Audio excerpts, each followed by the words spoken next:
ওরা আপনার কথা মনোযোগ দিয়ে শুনছে না।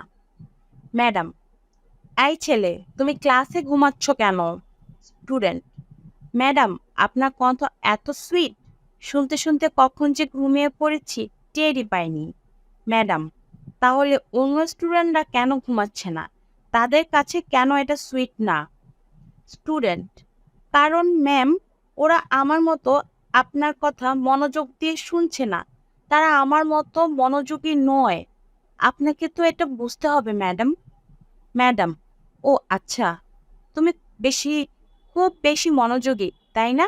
তাহলে এতক্ষণ আমি কি পড়িয়েছি সেটা বলো। স্টুডেন্ট, ম্যাডাম, আমি তো আপনার কণ্ঠ শুনতে শুনতে আপনার কণ্ঠের দিকে মনোযোগী ছিলাম।